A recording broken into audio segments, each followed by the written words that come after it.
getting what you asked for is now racist. Sanctuary City leader is whining on national television over why he's getting busloads of illegals, instead of consulting a dictionary and looking up the word sanctuary. Chicago's far-left Mayor Brandon Johnson's taking the easier route by saying Texas Governor Greg Abbott hates black people. The governor of Texas is committed to causing chaos. He is attacking democratically ran cities, and particularly cities that are being led by black leaders or leaders of color. This is unconscionable, and it's a very raggedy approach, and quite frankly, not only is it reckless and raggedy, but it is evil-spirited. Harold, everything is racist.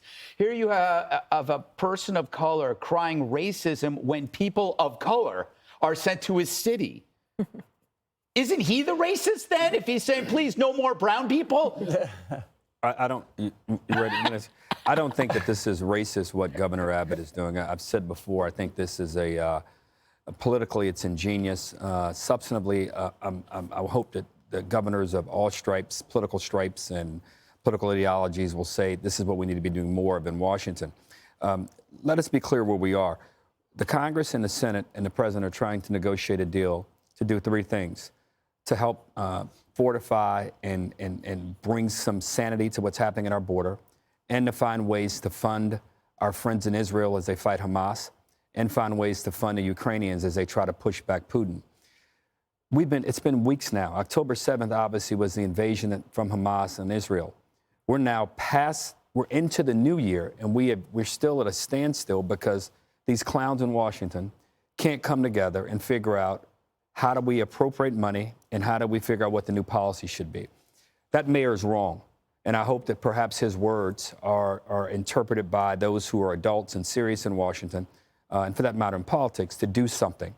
And Governor Abbott, as much as you may think that he is being politically shrewd or he's making bad political hay for cities like New York and Chicago, if I were the governor of Texas, I'd be doing the same thing. If I were the governor of Arizona or a state where you had more and more people coming across and you could not sustain it, you send those people to places where they can sustain it. And more importantly, Greg, I would agree with you wholeheartedly here.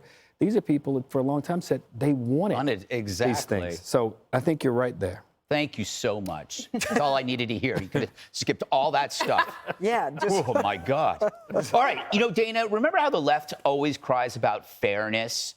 And now Abbott spreads the burden, which is an elemental to fair. How unfair they implode. They only want fairness when they get the money, when they get the jobs, but not when it comes to the responsibilities of being a neighbor. CBS had a poll over the weekend that said 68% of Americans disapprove of the administration on immigration. 63% want them to be tougher. 7% said they think everything's fine. So the White House has looked at that and said, you know what? The 7%, they got something right. Let's go with the 7%. This makes a lot of sense. The governor of Texas has also sent many migrants to Denver and Las Vegas. Guess what? Those mayors are white. Yep. Okay, so that argument goes away.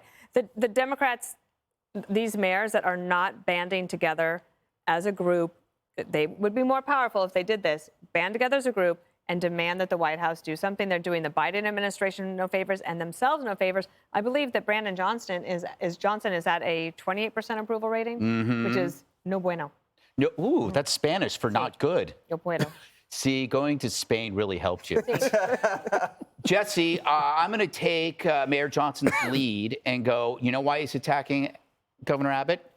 Because he's in a wheelchair. He's ableist, Greg. Yeah, he's ableist. He's attacking him because he's in a wheelchair. You don't hear Abbott saying that, do you? No, you don't. No, you do not. Gutfeld, when I go to a Knicks game and Baseball? they play lousy defense and they give up 140 points, you know what I do? What do you do? I boo the Knicks. Am I attacking black basketball players when I'm booing the Knicks? No. Well, actually. The Knicks organization chose those black players. They drafted them. They got them through trades, just as these cities have chosen black leaders to represent them as mayors. Okay? Greg, I believe the governor of Florida sent the migrants to Martha's Vineyard. They have a white mayor in Martha's Vineyard. I believe if Abbott had sent them to New York a couple years ago, de Blasio would have been here. I believe de Blasio is pretty white. This has nothing to do with race. It has everything to do with them ducking accountability. And the word has gone out on the Democrat side. You must blame Abbott. You must not blame Biden. Because if you do blame Biden, he will indict you, like they did to our guy here. Judge, until these cities abandon their sanctuary status, they're just going to come off as hypocritical buffoons. They can't admit that the stance was only adopted because they pretty much assumed they'd never be called on it. Yeah, they assumed they'd never be called on it. And in addition to, Martha's Vineyard and Denver, I mean, you've got Chicago, Philadelphia, Washington, New York City, Atlanta, Baltimore, Los Angeles, all sanctuary cities, all black mayors. So should he not send people to those cities? Should he discriminate? And why all of a sudden is it if you're black, you cannot be made accountable? Claudine Gay, she's not accountable because of her saying that, the code of conduct is not violated if you say you want to kill all the Jews, or because of plagiarism. She was criticized because she was black. And this mayor is criticizing, he's saying, you're criticizing me because I'm black. And the truth is, they're saying, if I'm black, you can't remove me. If you're Claudine, you can't include me. If I'm the mayor of Chicago, it's used in a way to prevent them from being accountable. And they say they are victims because of their color, when in truth, what the blacks are now saying is, I am privileged. I am privileged. Black privilege, Harold. It's black privilege. You cannot remove me. I am not accountable. And the classic example is Kamala Harris. I mean, she's wonderful.